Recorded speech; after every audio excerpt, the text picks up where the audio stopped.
Olá, pessoal. Eu sou Miguel do Rosário, editor do blog O Cafezinho. Estamos aqui fazendo uma transmissão extraordinária. Eu e Romulo. Sou Miguel do Rosário, editor do blog O Cafezinho. Estamos aqui fazendo uma transmissão extraordinária.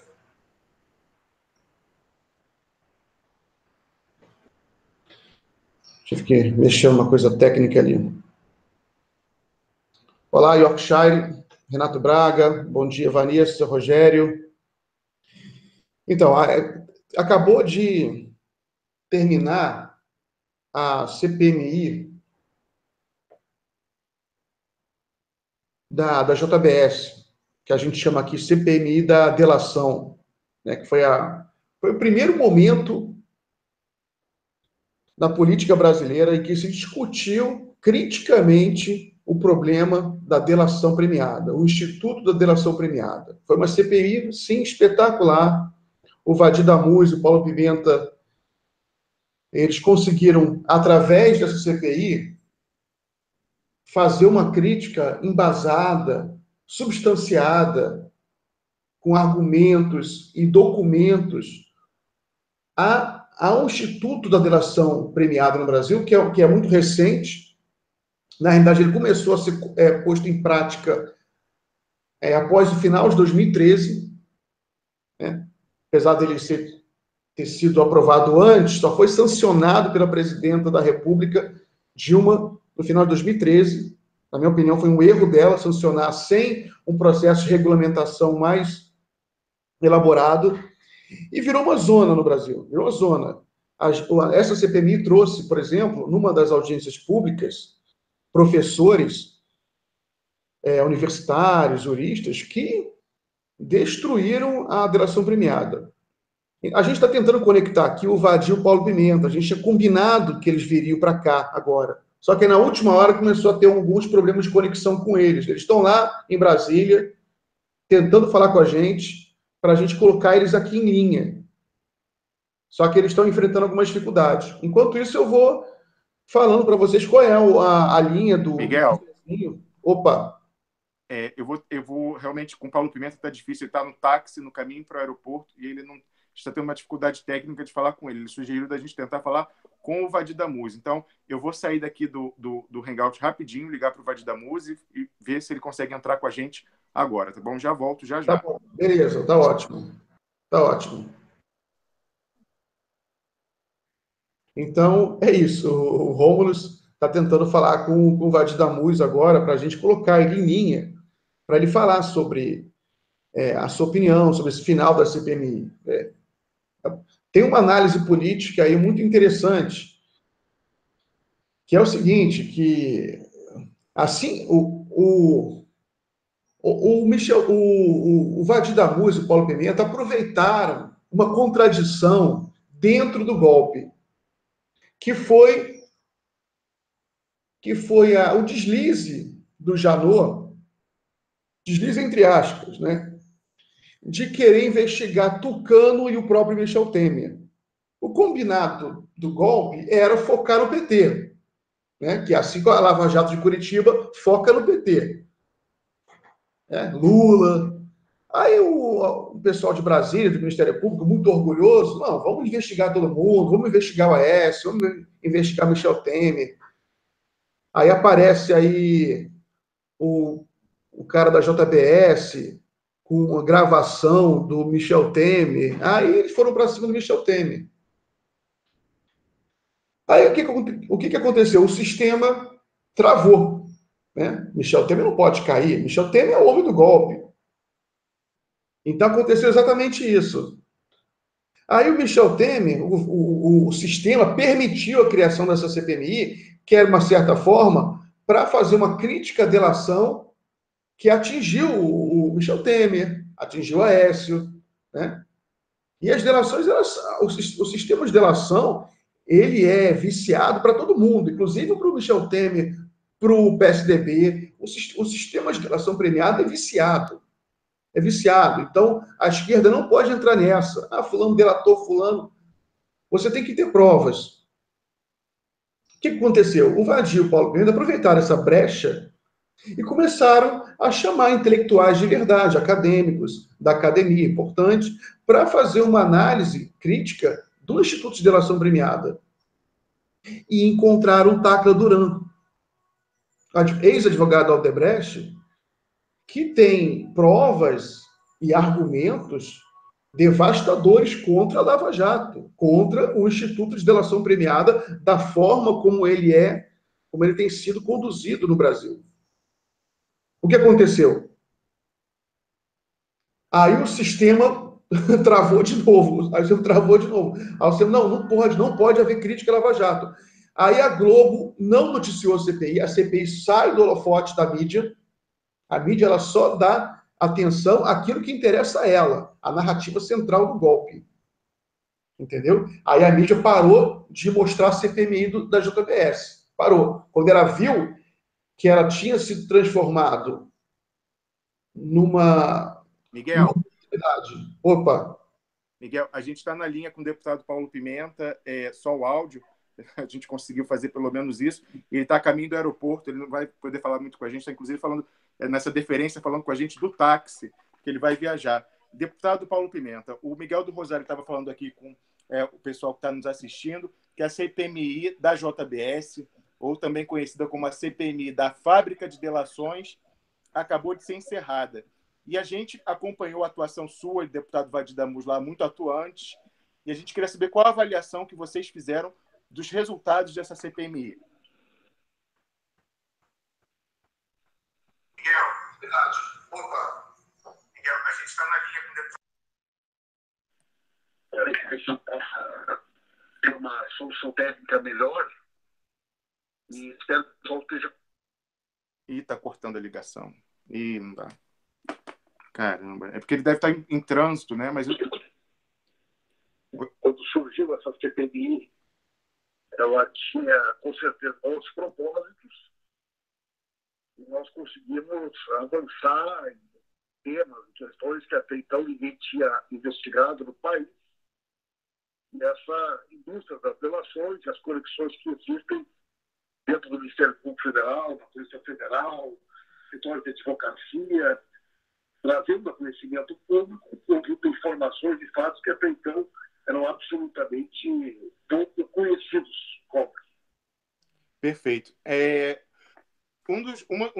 Dos aspectos que me chamou a atenção nessa última sessão da CPI foi que foi incluído no relatório final 90 dias para o Ministério Público Federal se pronunciar sobre as revelações do Tacla Duran. Não é isso, deputado?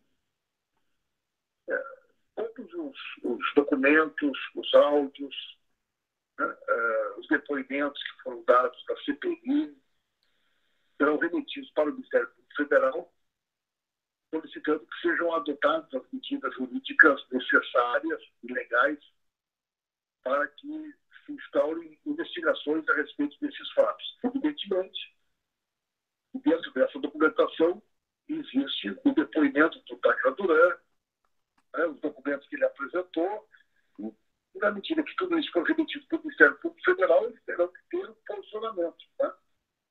Até porque a própria legislação estabelece que uma autoridade pública, quando toma ciência, né, de um fato que seja uma investigação, e há indícios de que tenham ocorrido crimes, ela tem a obrigação de instaurar um processo, né, de investigação sob pena de cometer o crime de prevaricação.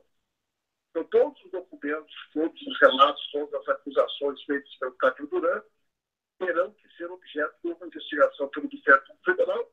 Inclusive, isso está bastante claro, né? E essa foi uma das coisas importantes fruto desse trabalho da CPMI. Não, certamente. Aliás, vocês dois, você e o deputado Vadir Damus, estão de parabéns pela iniciativa de, primeiramente, ter ido lá à Espanha, colher esse depoimento e depois conseguir realizar no acordo político, evidentemente, na CPI, que a oitiva deles se realizasse também com todo o pleno da CPI. Eu acho que realmente esse foi o ponto alto que está aí a revelar. Inclusive, ontem, deputado, nós entrevistamos o Cristiano Zanin, o advogado do Lula, e ele falava da questão que todo o depoimento e os documentos que o Tacla Duran forneceu à CPI já foram protocolados lá ao Sérgio Moro. Embora o Sérgio Moro continue recusando a oitiva do Tacla Duran como testemunha de defesa do presidente Lula, ao menos o depoimento que vocês escolheram já está lá servindo como prova o processo do presidente. Então, eu acredito que para a luta política, para a luta pela democracia brasileira, que é a luta pela candidatura do presidente Lula, esse certamente foi o ponto alto dessa CPMI. Você concorda, deputado? Com certeza, né? Eu acho que o próprio Marcelo Miller jamais teria sido investigado de maneira adequada se não fosse pelas iniciativas que nós adotamos. Na realidade, a CPMI ela acabou sendo uma ferramenta importante de investigar aquilo que não estava sendo investigado. Né? Já existem inúmeros processos instaurados na Polícia Federal, no Ministério Público Federal, no entanto, tem determinadas coisas que, por motivos evidentemente de natureza política, não são investigados. Né, como procuradores que se envolveram em crimes, né, esse esquema que envolve a máfia das delações, a indústria das delações. Quer dizer, e esse tipo de questão, até então, ninguém tinha investigado. Né? Então, nós colocamos luzes, né, a respeito dessas coisas, ao ponto de que, né, a repercussão de tudo isso vai ser agora, né, objeto de todos esses procedimentos de investigação que foram instaurados. Então, como eu já disse anteriormente, tanto como o deputado Fadim, temos um balanço bastante positivo acerca dos resultados que foram desenvolvidos ao longo de toda a CPMI. Perfeito, deputado. Mais uma questão. Algo insólito, eu estava assistindo ali a última sessão e havia um deputado, o deputado delegado Francisquini, que tentou remover qualquer menção a Tacla Duran do relatório final. Ele ficou vencido, não conseguiu, mas quando a palavra foi para o deputado Vadir Damuz, ele ressaltou que havia ali parlamentares, o Vadir usou a expressão a soldo do Ministério Público. Você podia comentar isso, essa bancada da meganhagem? Digamos assim, essa disputa de narrativas, de versões, ela existe na sociedade e ela também existe dentro do parlamento. Né? A Rede Globo, por exemplo, ela ignorou completamente o depoimento do Tacla Duran como se isso fosse possível para que ele não tivesse existido. Alguns parlamentares também tentaram, né, criar uma situação onde o nome do Tacla Duran não pudesse ser citado no relatório, como se isso fosse suficiente para que tudo que ele disse na investigação fosse ignorado. Né? É evidente que isso é impossível. Na medida que ele prestou depoimento, na medida que os documentos foram juntados, na medida que esses documentos já se encontram, né, como prova emprestada da defesa. Eles querendo ou não, eles vão ter que investigar. Então, essa estratégia de achar, pelo fato de ter sido ignorado, ele não existiu, é uma estratégia que foi adotada pelo Sérgio Moro, pelos procuradores da Lava Jato, pela Rede Globo, e que tentou ser repetida hoje, mas não obteve sucesso em toda essa documentação será juntada, né, na documentação que será remetida para a doutora Raquel Dodge, nesse prazo estabelecido para que as investigações sejam instauradas. Deputado, eu acredito que o deputado delegado Francisquini tem assistido muito Harry Potter, né, e está querendo fazer que nem o Voldemort, aquele que não pode ser citado. Então, ele quer que o nome do Tacla Duran não possa ser citado para fingir que não existe. Mas, felizmente, na votação do relatório final, isso não prosperou e todos esses documentos agora seguem para providências do Ministério Público Federal, como o senhor apontou, sob risco de configurar crime de prevaricação por parte da Procuradora-Geral da República. Correto, deputado? Perfeito, exatamente. Quer dizer, nós vamos dar consequência a tudo aquilo que foi decidido. E esses documentos, evidentemente, estarão juntados no relatório, farão parte do relatório. E ali tem provas, ali tem extratos, ali tem documentos. E, evidentemente, que vai ter que ser investigado, querendo ou não, né? E a legislação é muito clara nesse sentido. Ela caracterizaria prevaricação e o bom também que foi estabelecido esse prazo de 90 dias. Né? Então, sim. Esse prazo será que eles oferecer resposta. Certamente, porque se houvesse essa obrigação sem estabelecimento de prazo, nunca poderia ficar configurado. Agora, foi importante colocar esses 90 dias. Deputado, eu queria perguntar mais um aspecto antes de liberar o senhor para viajar, que é o seguinte. O senhor poderia falar qual foi o aproveitamento das sugestões do deputado Vadir Damus para o aperfeiçoamento da legislação sobre a delação premiada? Como isso ficou no relatório? Foi aprovado um artigo específico por parte do subrelatório que o Vadir apresentou, que foi incorporado no texto final, e expressamente estabelece que a Câmara deverá, né, fazer uma discussão no sentido de promover uma atualização da legislação sobre delações, né, e isso ocorrerá. Né? Agora, o Brasil preparou um projeto que ficou muito bom, um projeto completo sobre esse tema. E esse projeto será protocolado por nós, da Comissão de Constituição e Justiça. Em paralelo ao encaminhamento da CPI, nós vamos apresentar um projeto de lei, Vadir, né, é autor, eu sou coautor, regulamentando a questão das delações e detalhando todas essas situações que nós observamos durante a CPI, que, do nosso ponto de vista, precisam ter respondidas, né, de lacunas que existem hoje na legislação. Correto. Wellington Miguel, você tem alguma pergunta para o deputado? Miguel. Ele consegue me ouvir, o Paulo Pimenta, daqui direitinho? Consegue. Deputado, eu queria... Você tem alguma ação programada? Eu sei que você já falou sobre isso aí, mas alguma ação programada política para fazer uma crítica do ponto de vista parlamentar a essa pouca vergonha que se tornou a delação no Brasil? Alguma coisa política que você pode fazer agora, terminada essa CPMI? Você ouviu a pergunta, deputado? Eu repito. O Miguel do Rosário perguntou se há, do ponto de vista político, algo que o senhor, como liderança, aliás, o novo líder eleito da bancada, possa fazer paralelamente ao que a iniciativa legislativa, mas ele diz do ponto de vista político, de mobilização da sociedade, como resultado, agora após a conclusão da CPMI, se após esses resultados, tudo que foi constatado, o que pode ser feito do ponto de vista político? Olha, eu tenho a impressão que se nós fizermos um balanço, nós vamos perceber que um ano atrás a sociedade brasileira tinha muita dificuldade em compreender quando a gente afirmava que a Lava Jato era punitiva, que a Lava Jato era tendenciosa, né, que a conduta do Sérgio Moro, dos procuradores, era uma conduta inaceitável. Isso parecia uma heresia. Né? Durante muito tempo, praticamente só eu e o deputado Vadir Damus insistimos em debater isso. Né? As relações com os Estados Unidos, previas que isso trouxe para a indústria nacional, especialmente para a indústria do petróleo. Passado mais de um ano, hoje, já há uma leitura muito ampla na sociedade a respeito disso.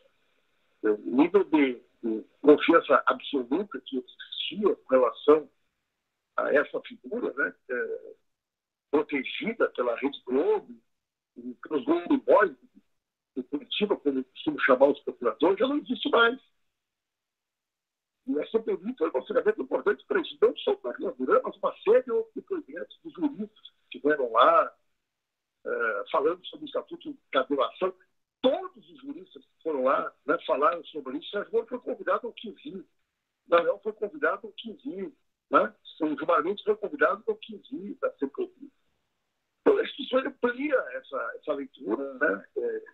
Justifica essa coisa e as pessoas conseguem enxergar, né, de maneira mais clara que, assim como em 64 foram nos quartéis que as elites que queriam dar o golpe foram bater, hoje eles foram atrás de figuras, né, do operador Direito, que são da Justiça Federal, do Ministério Público Federal, da própria Receita Federal, da Polícia Federal, que abdicaram, né, da isenção exigida nas funções que exercem, e hoje são parte integrantes do golpe, como o setor das Forças Armadas foram em outra época.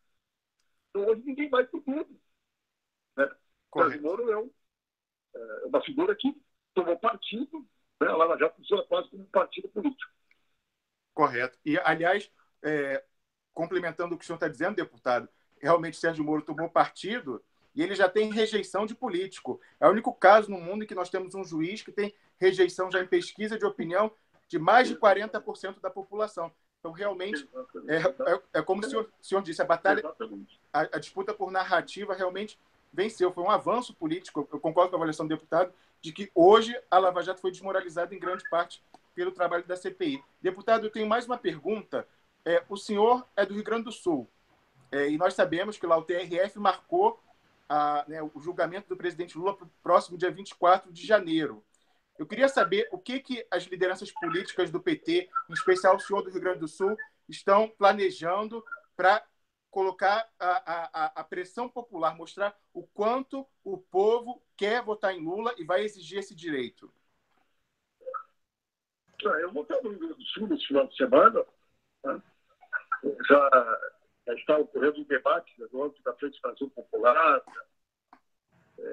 no sentido em que a gente pensa toda uma programação. Mas isso aí ainda tem várias etapas a serem decididas. Nós vamos tentar, do ponto de vista jurídico, impedir que esse julgamento ocorra no dia 24. Há uma flagrante ilegalidade no fato do TRF4 ter furado a fila, vamos chamar assim, né? A legislação estabelece uma ordem cronológica para análise dos processos que estão sendo observados. Então, logo haja a confirmação definitiva da data, nós vamos criar aí um cronograma muito forte aí de ações e de mobilizações. Certamente será um dia histórico para o país. E o Rio Grande do Sul vai estar preparado para receber o Brasil, né, nesse grande processo de mobilizações que nós vamos organizar no mês de janeiro para acompanhar esse julgamento, para acompanhar todo esse processo que envolve aí a perseguição à figura do presidente Lula. Você tem alguma pergunta, Miguel? Só uma perguntinha, se puder. Pessoal, estou à disposição para conversar numa outra oportunidade, mas eu, simplesmente, sou obrigado a desligar agora. Tá certo. Obrigado, muito obrigado pela deferência, deputado, e parabéns pelo trabalho na comissão. Beleza. Eu só ia perguntar a ele, Rômulo, sobre que o STF aprovou que a Polícia Federal agora pode oferecer também delação premiada aos réus. Eu confesso que eu não tenho opinião formada sobre isso ainda, porque eu não entendi, mas me parece que é oferecer mais poder à miganhagem. E na minha opinião pessoal, eu sou contra a delação premiada. Eu acho que isso não combina com a Constituição brasileira.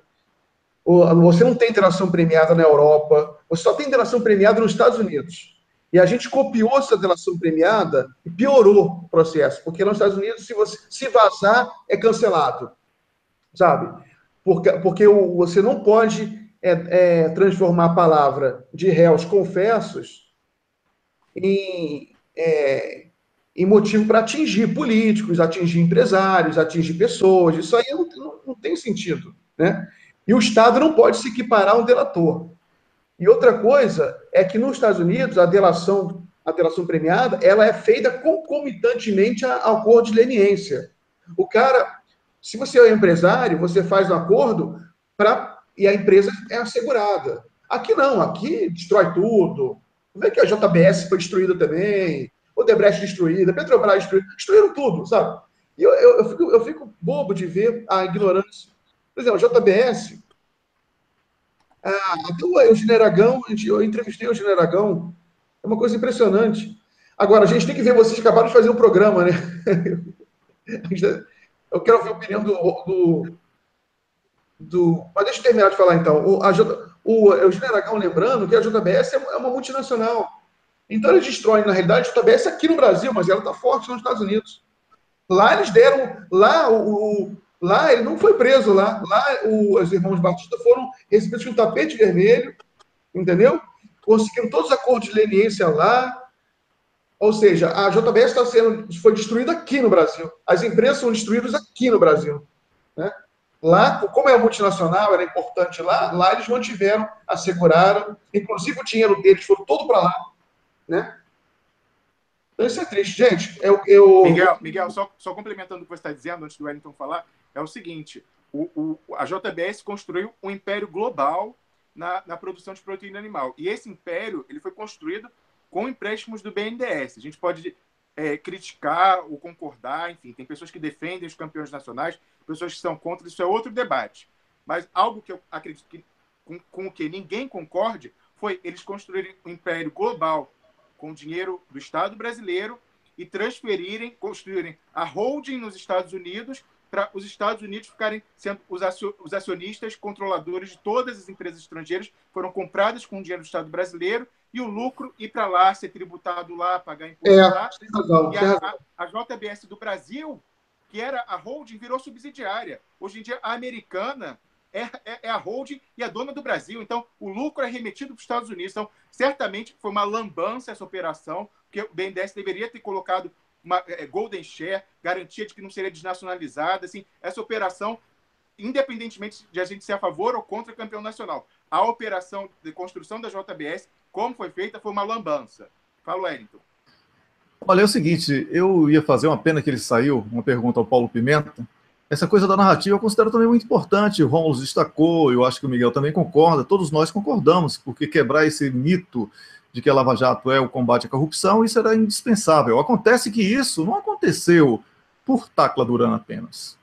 Isso aconteceu anteriormente. A Operação Lava Jato gerou desemprego, gerou isso que você falou, quebrar as empresas nacionais, isso que o Miguel vem denunciando há tempo, sobretudo a indústria pesada, a indústria de engenharia, a engenharia pesada, a indústria de petróleo e gás, e isso tudo já era desmoralização da Lava Jato.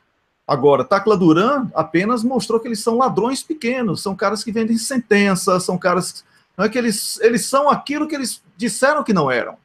Wellington, ladrão pequeno, o cara pega 1/3 da multa, ladrão pequeno... Rômulo, deixa eu só falar uma coisinha sobre esse negócio da JBS, né? Essa lambança que você falou. A gente no Brasil tem instituições para combater isso. A gente tem um CAD, a gente tem um governo, né? Entre aspas.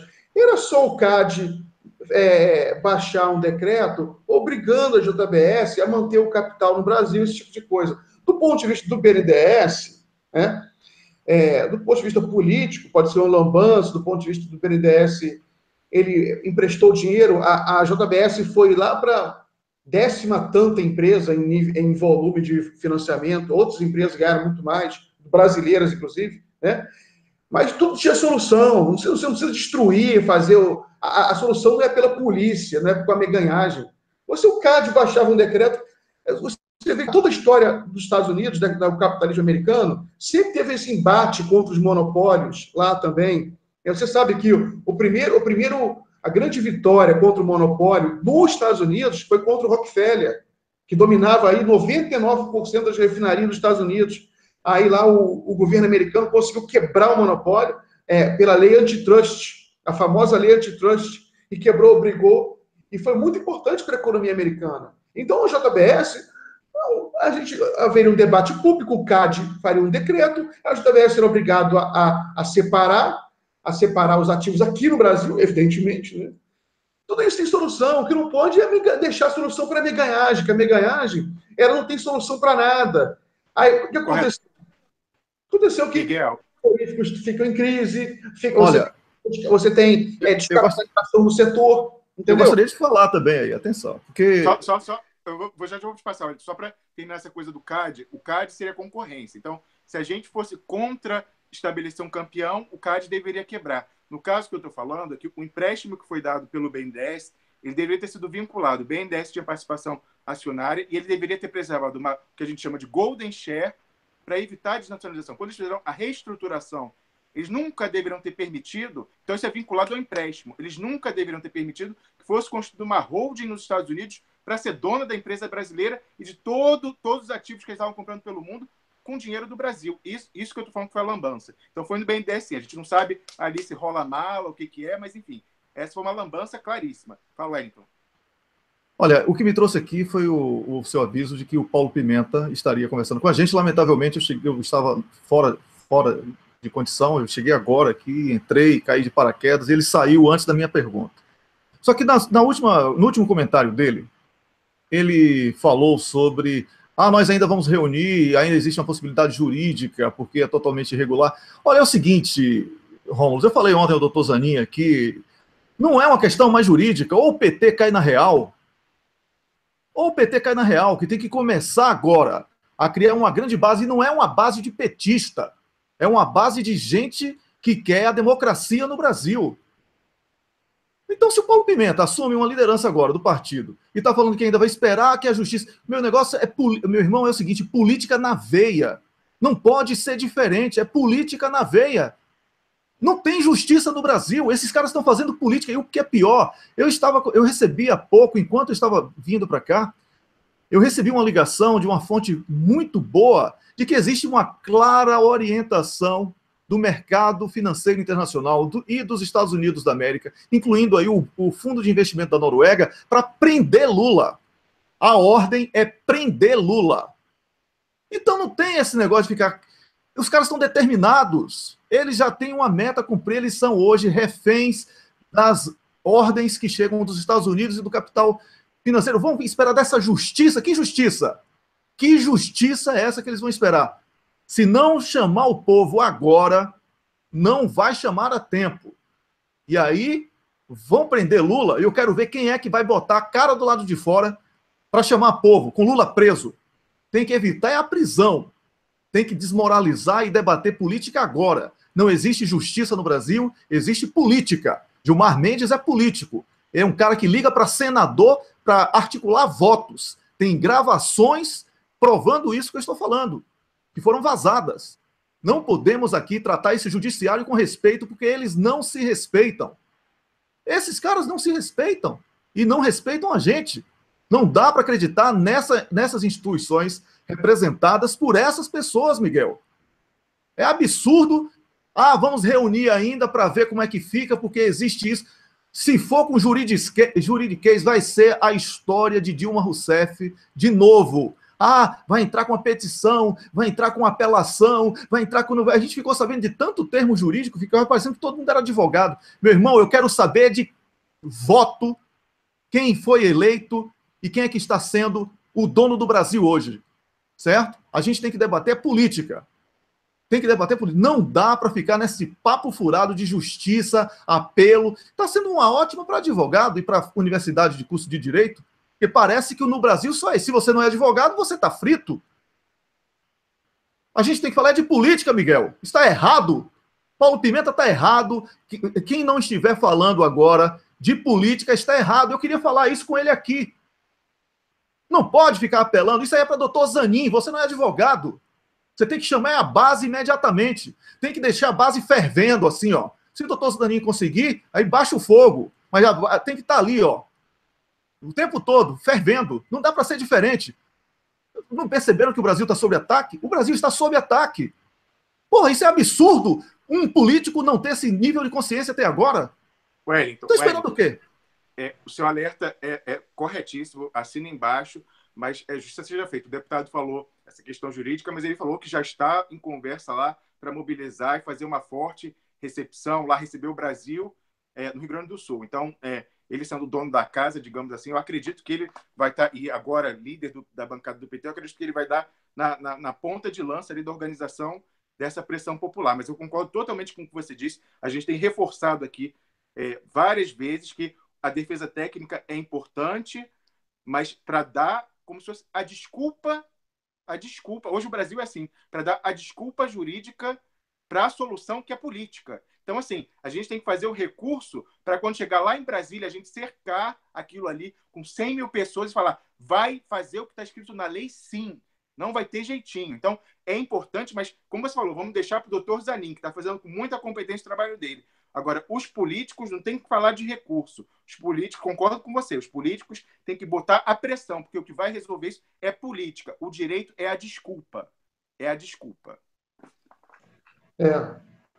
Gente, daqui a pouco vai dar meio-dia, vamos começar o cafezinho no almoço. Vocês querem participar? Não, obrigado. Eu tenho 1 milhão de sobremesas para cuidar. Eu continuo esse link aqui direto, ou se eu paro, acho que eu vou ter Continua aí e termina mais cedo. Eu fico lhe assistindo. Um abraço aí, Miguel. Um abraço para você que acompanha. Um abraço, Rômulo. Obrigado pelo convite. Romas, pode ficar aí se quiser. Meu, fica aí à vontade. Eu estava sem microfone, peraí, Wellington, aguenta um pouquinho. Só como o Wellington chegou depois, eu queria fazer um resumo. Pode ficar aí também, Wellington. Não precisa sair, não. Se você quiser, você sai. Não, eu não posso. Eu não posso esperar, Rômulo. Lamento. Eu posso assistir. Tá, tudo bem, sem problema. Tá bom? Um grande abraço. Eu vou assistir para aprender. Um abração. Valeu. Tchau, tchau. Então, só para concluir, eu também vou sair, Miguel, para fazer as coisas aqui que estão pendentes, né, que a gente preparou essa live especial aí de surpresa.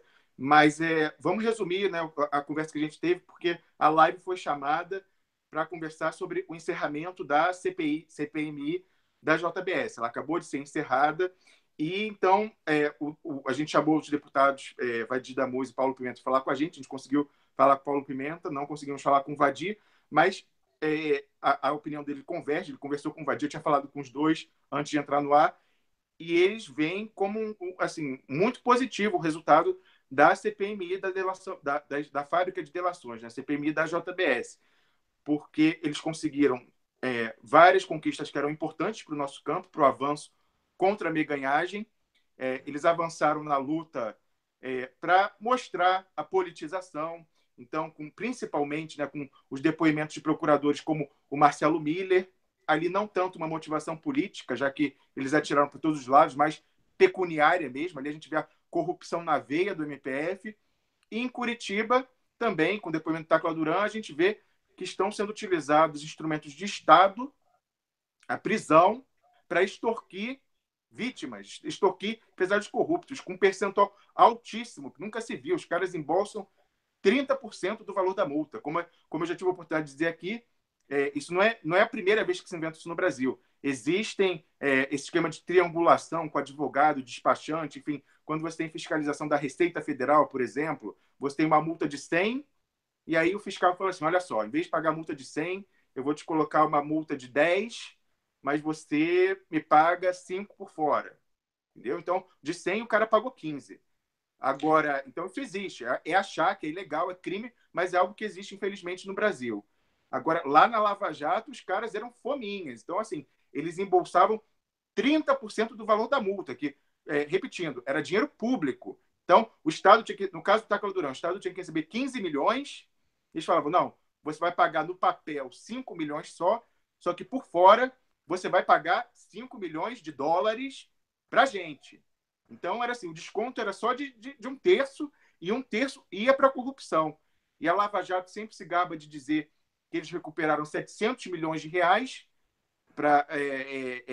em multas. Então, se a ordem de grandeza é a mesma do Tacla Duran, isso quer dizer que os caras embolsaram 700 milhões também como corrupção.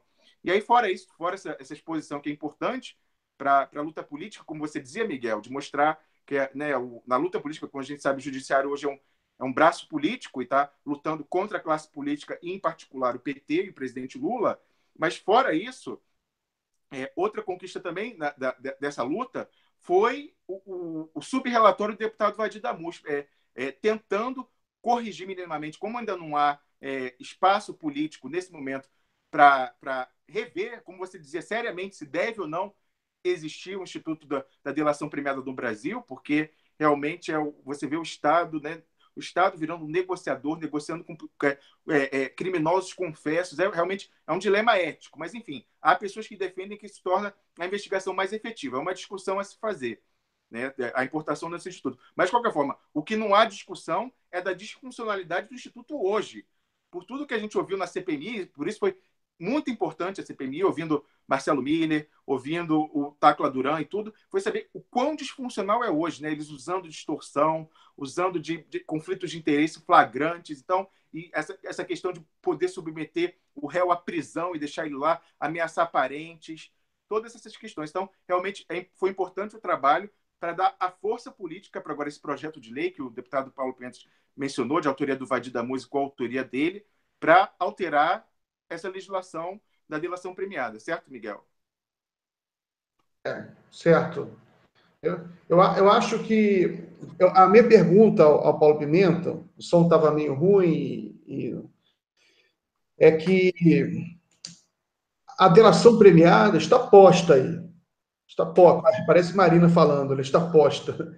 Ela está aí todo dia fazendo estrago. Agora, por exemplo,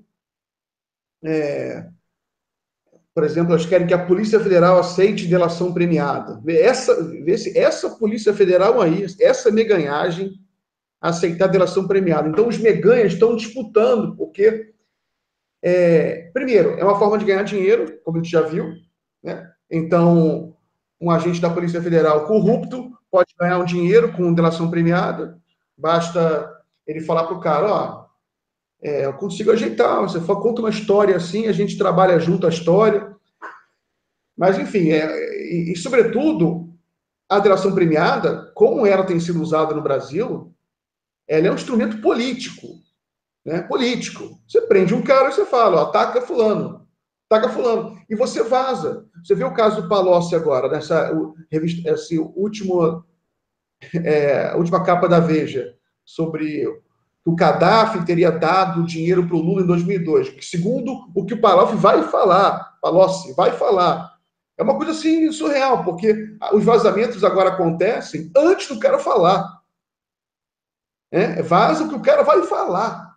A indústria da delação premiada vaza a intenção, o pensamento. E eu já entendi como funciona isso, porque eu acompanho desde o início.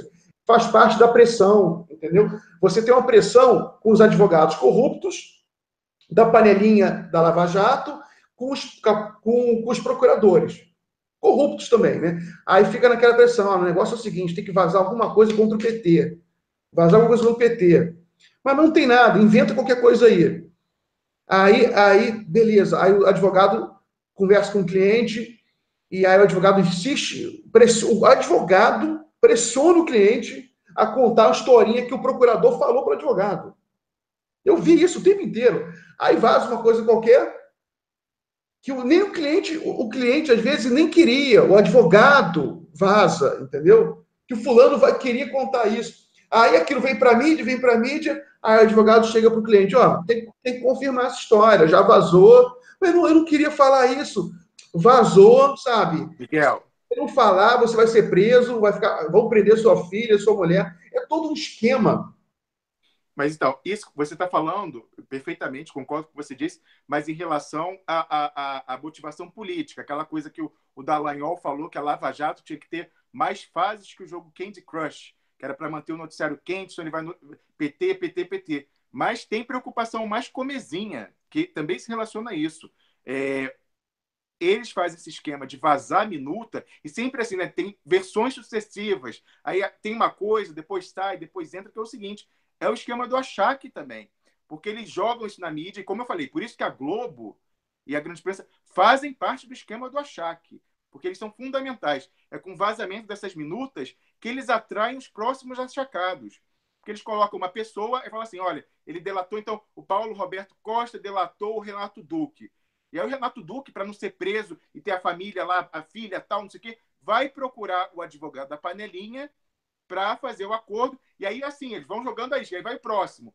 Eles vão lançando isso para achacando. Eles vão fazendo... É um dominó. Eles vão pegando um atrás do outro no esquema de achaque e no esquema político. Gente, você contar que esse esquema da delação, como é feito no Brasil, ele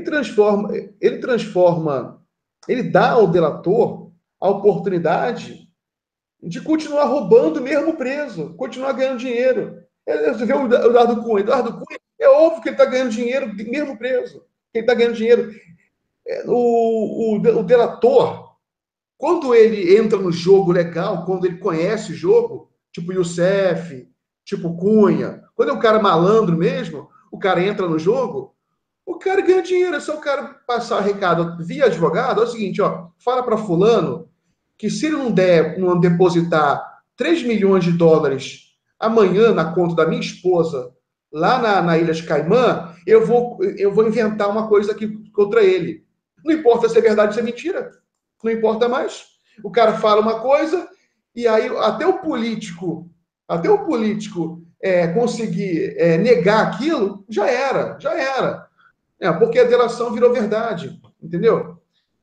Então isso é um problema, porque a delação, como é feita nos Estados Unidos, ela pressupõe como condição primordial o sigilo absoluto, justamente para você não ferir as garantias fundamentais das pessoas, não atingir.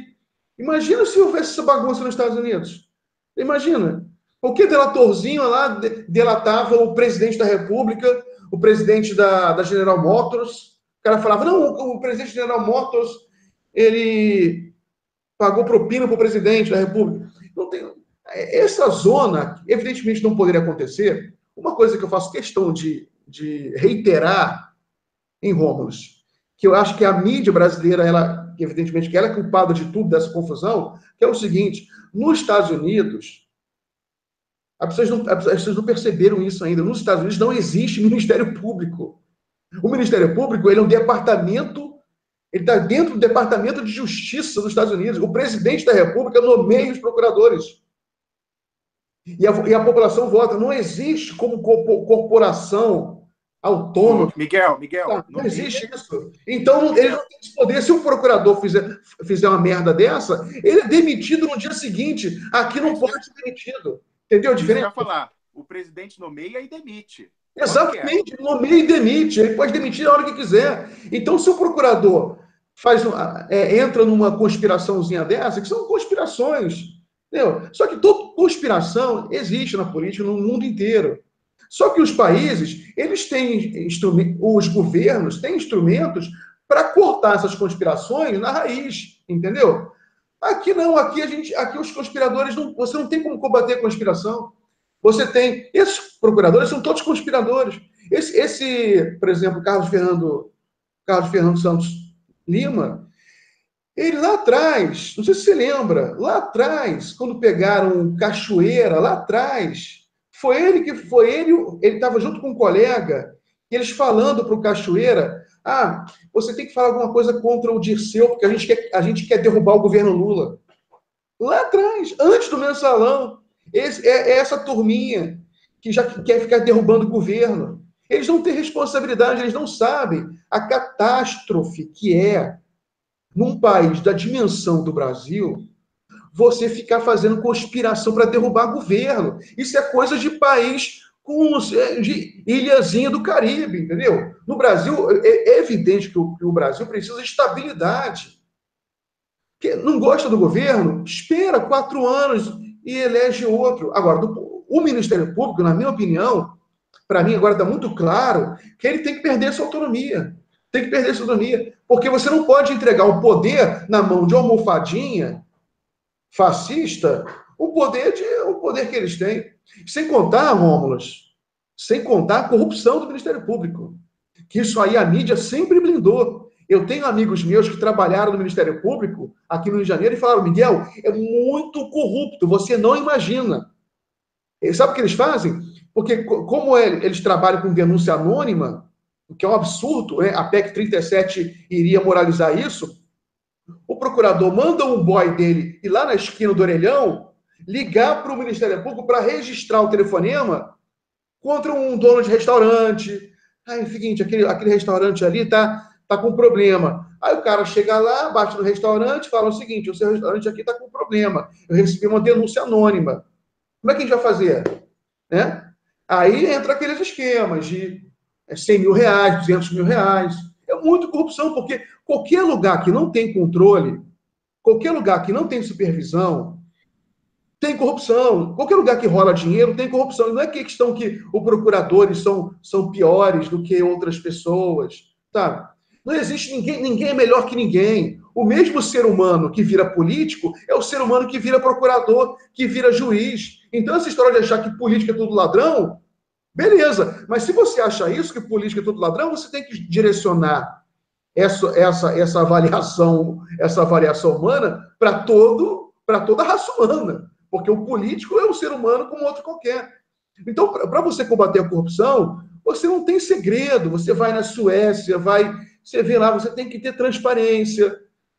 Onde tiver dinheiro, você tem que ter transparência, monitoramento e, evidentemente, cultura. Todo mundo sabe que a desigualdade, ela cria corrupção. Porque você tem um cara que ganha 200 mil reais por mês, servidor público. Aquele cara, ele se sente descolado da realidade, entendeu? Eu li o livro da Cláudia Vale sobre a Suécia, o país sem mordomias, o juiz lá indo de bicicleta para o trabalho, sem ganhar vale-refeição. A coisa mais ridícula do mundo, na minha opinião, é juiz ganhar vale-refeição, vale moradia. Agora, no Rio Grande do Norte, ganharam retroativo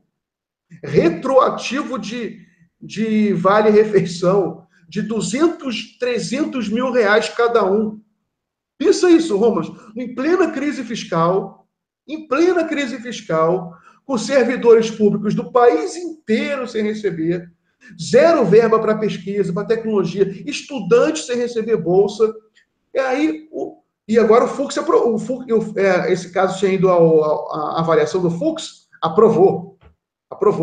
E agora vira um efeito de cascata, né? Que se aprova no Rio Grande do Norte, aprova no Brasil todo. Retroativos de alimentação. Você vai aqui no Tribunal de Justiça aqui do Rio de Janeiro, já publiquei essa denúncia. Cada andar tem um restaurante privativo para juiz. Cada andar.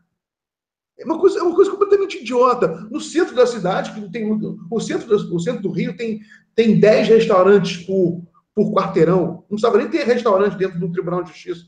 Mas tem restaurante privativo, de luxo, comida grátis, camarão, lagosta, caviar, dentro do TJ, com garçom, que fica evidentemente vazio uma parte do tempo, você tem que pagar aquele custo todo, porque não tem tanto juiz assim, cada andar um restaurante. O que você acha disso, Romulo? Miguel, isso eu não estava sabendo da história do ticket de alimentação, mas sabe que o Fux é reincidente, porque o auxílio moradia, que também pagou retroativo, como falou aqui para a gente a senadora Cátia Abreu, ele está aí há 4 anos, salvo engano, baseado numa liminar do Fux, que ele não submete ao pleno do Supremo Tribunal Federal para julgamento. Isso é um escândalo. E aí eles, com base nessa liminar, ou seja, pode ser revertida, o pessoal foi e pegou, não, então a gente quer retroativo de 5 anos e tal, e ganhava, teve gente ganhando milhões no mês, assim, no contra-cheque, nos tribunais pelo Brasil. Então, assim, são duas questões que são irmãs gêmeas. A gente quer uma república. A república é não haver privilégios. Então, é a questão do supersalário, porque realmente a Cátia Abreu sendo política, ela falou, não é uma questão para o judiciário e MP, a gente também tem que ver o legislativo, o executivo, mas vamos ser honestos. Basicamente, é o Ministério Público Federal e o Judiciário que abusam sobremaneira. Tem também casos nos outros poderes, mas certamente são os poderes onde não há nenhum controle, é o Judiciário e o Ministério Público. Então, nesse caso, eu publiquei um artigo tempos atrás, que a gente já discutiu aqui em programa, de uma fonte minha muito boa, que fez um estudo, colocando em gráficos que o Judiciário e o Ministério Público brasileiro, eles consomem do produto interno bruto brasileiro 10 vezes mais que países de primeiro mundo ocidentais. Você vê, tem uma sociedade altamente judicializada, como os Estados Unidos, você vê tudo lá é processo, de processo, e processa. Lá o judiciário consome 10 vezes menos do produto interno bruto do que o Brasil. E aí eles falam, mas é porque a gente trabalha muito, tem muito processo, o juiz brasileiro trabalha demais. É mentira. Se você pegar o número de processos e dividir pelo número de juízes, vai aparecer que eles trabalham, sim, 50% a mais, ou até o dobro do que o juiz do primeiro mundo. Mas aí é que é o pulo do gato. Quando você pega o número total de servidores do judiciário, então você divide processos pelo número de servidores, aí cai a metade. Eles trabalham a metade do que os servidores dos outros países. E o que a gente tem que dizer aqui? Quem escreve a sentença não é o juiz. O juiz tem vários assessores, cada um trabalhando em um caso, e lógico, ele vai rever, vai dar uma lida e vai assinar. Mas assim, então, quando você pega essa divisão, que essa é a verdadeira, dividir pelo número de servidores, aí eles gastam 10 vezes mais e trabalham a metade. Então, é uma excrescência. E isso vem, Miguel, a gente conversava com o Eugênio Aragão um dia sobre isso vem da excrescência, que é o único caso no Brasil, se você comparar com os países vizinhos da América Latina, em que o Judiciário e o Ministério Público têm completa autonomia orçamentária.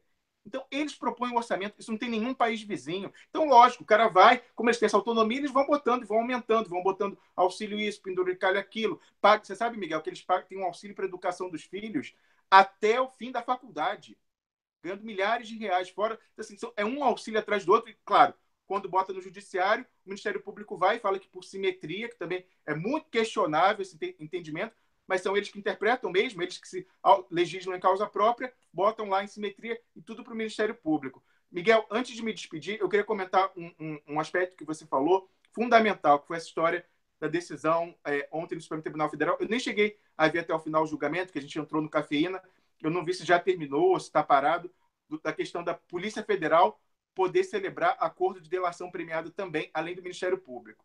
Você falou que você não tem opinião formada. Eu também não tenho. E aí eu vou explicar por que eu estou confuso. Em um mundo ideal, eu concordo com você, não deveria haver no direito brasileiro essa delação premiada, porque ela é um enxerto mal feito, um transplante mal feito americano num sistema jurídico que é completamente diverso. A tradição jurídica do Brasil é diferente da americana. Eles são o sistema da common law, de países anglo-saxões, da Inglaterra e ex-colônias. Nós somos da tradição romano-germânica, continental, da codificação. Para a gente, vale o que está na lei. Eles não. O juiz é muito ativo, sempre foi muito ativo. A common law, que veio da Inglaterra, quer dizer o quê? Que é o direito consuetudinário, dos costumes. E quem que identificava o costume? Era o juiz.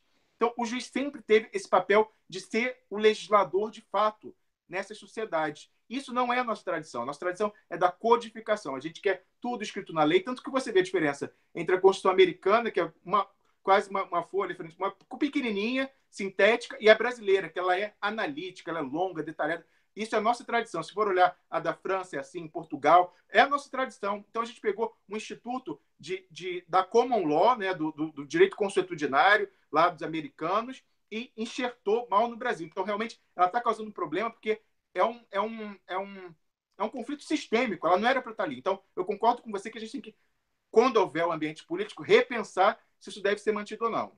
Mas é certo que hoje não há ambiente político para isso, para rever. Então, como você falou, aí está dada. A delação lá, como eu falei, mas está dada.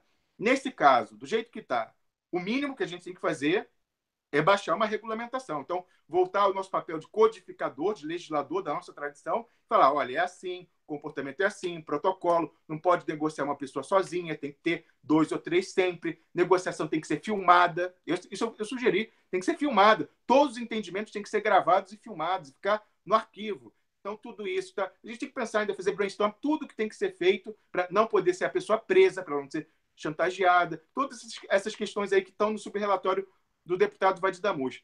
E aí a gente fala, então, ok, já passamos para a etapa seguinte, temos a regulamentação. E aí, a Polícia Federal deve ou não ter a faculdade de celebrar acordos de delação? Eu concordo com você. Se é um mal, por que a gente vai estender o mal e colocar outro poder? Mas eu fico muito na dúvida, Miguel, porque eu assisti uma parte do julgamento e hoje em dia eu aplico a regra do Brizola adaptada, aquela que ele fala, se você tem dúvida, você olha a Globo. Se a Globo for a favor, você é contra. Se a Globo é contra, você tem que ser a favor. E eu aplico ela hoje em dia, para meu desespero, com relação ao meu ex-professor de Direito Constitucional, Luiz Roberto Barroso. Eu fico olhando hoje em dia a posição dele, mais do que o Gilmar Mendes, hein?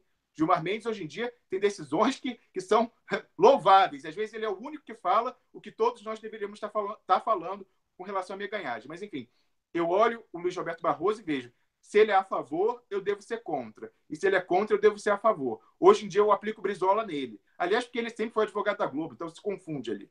Mas, enfim, ontem no julgamento, primeiro veio a Raquel Dodge e, evidentemente, se colocou contra, porque é uma diluição do poder, então tem essa rivalidade entre Ministério Público Federal e Polícia Federal. É o Ministério Público Federal quem controla a Polícia Federal. Então, a Polícia Federal é um poder que tem controle. O Ministério Público está acima dela. Eles têm essa rivalidade. Sempre tiveram aquela história da PEC 37, também era para isso, para só o delegado investigar e o MP só fazer o processo. Então, tem essa rivalidade antiga. E a Raquel Dodge, mostrando o corporativismo, foi lá e falou, sou contra, não pode, blá, blá, blá, blá, blá. Pois bem, chegou na hora do Barroso, e o Barroso foi a favor. Aí eu fiquei perdido, porque hoje em dia o Barroso está sempre com o MPF. E agora, cara, o que eu faço? É ou não é? Então, aí que eu não tenho opinião formada ainda. Mas eu tendo a pensar que, como está atualmente, com o Ministério Público Federal tendo poder absoluto, é um mal menor ter a PF fazendo também. Porque aí a gente vai lembrar de Montesquieu, da separação dos poderes, e ele fala, em francês, ele fala le pouvoir arrête le pouvoir. Só o poder pode parar o poder. Então, se o Ministério Público tem hoje esse poder absoluto, se a gente coloca outro dividindo, entrando na bola dividida, talvez seja uma maneira de começar a limitar, e jogando, inclusive, com essa rivalidade entre as duas corporações. E aí, só para concluir o meu comentário e a minha participação aqui, a gente tem que ver o seguinte: a Polícia Federal, como eu disse, ela já é controlada pelo Ministério Público. E uma das coisas que a Lei Cancelier, a Lei do Abuso de Autoridade, vem a corrigir, é que só existem dois poderes, entre aspas, porque MP não dá poder, mas dois poderes que não têm controle, que são só controlados, entre aspas, por órgãos internos, que é o Judiciário e o Ministério Público Federal. Então, a lei antiga de abuso de autoridade, ela já se aplica à polícia. A Polícia Federal se aplica. Então, hoje em dia, por exemplo, o que a delegada Érica Marena fez com o reitor Cancelier, ela já vai ser julgada, não precisa da lei nova, não, porque ela vai ser processada e julgada com base na lei de 65, porque o policial já era passível de abuso de autoridade. A lei Cancelier vem corrigir, estendendo isso para procuradores e para juízes, que hoje não existe. Então, pegando essa ideia aí de que hoje o Ministério Público, que se acha um poder, e o Judiciário, que é um poder, eles podem definir o seu orçamento, definir seu salário, colocar penduricário, e, além disso, não respondem a ninguém, porque a gente sabe que o Conselho Nacional, tanto da Justiça como do Ministério Público, são órgãos corporativistas e que não fazem nada contra os seus. Eu acredito que, nesse âmbito da delação, enquanto a gente não pode resolver definitivamente o problema, me parece, em primeira olhada, que ter uma rivalidade pode ser o mal menor. Mas eu concordo com você que o desejável é acabar com essa pouca vergonha. Vamos. Eu vou terminar o cafezinho no almoço mais cedo hoje, então proponho que você fique um pouquinho aí, mais uns 5 minutos ou 10 minutos, a gente termina junto, sim. Tá bom? O que eu queria falar agora, acho que é um assunto interessante, é sobre a maldição dos isentões. Acho que eu vi um post ontem, que a gente estava fazendo um comentário. Qual foi a repercussão da CPMI, da JBS, né, vulgo CPI da delação, junto à imprensa, né? A Folha de São Paulo, a mídia praticamente ignorou. A Folha deu a missão a um jornalista dela com mais capital simbólico junto ao campo progressista e junto à sociedade, que é o Bernardo Melo Franco, que é um cara progressista. Só que ele faz a missão dele, que é de detonar a CPI e ainda mencionar positivamente aquele senador Lazier Martins, né? Decepção. Mas jornalista da Folha nunca me decepciona, na verdade. Falando que é absurdo os investigadores serem investigados, né? Aquela inversão de valores. Aí que eu queria falar para os internautas. Entendeu? Uma das maiores virtudes de um regime democrático é justamente o fato de você poder e dever investigar os investigadores. Na Roma Antiga, você tinha a famosa máxima, quis custodiet ipsis custodes, quem vigia os vigilantes. Porque era evidente que se você tem um sistema em que você tem um poder atribuído a determinadas pessoas de investigar o resto da população, o que fazer quando você tem que investigar, quando essas pessoas cometem erros, né? E elas cometem erros, porque também pela filosofia democrática, o poder corrompe.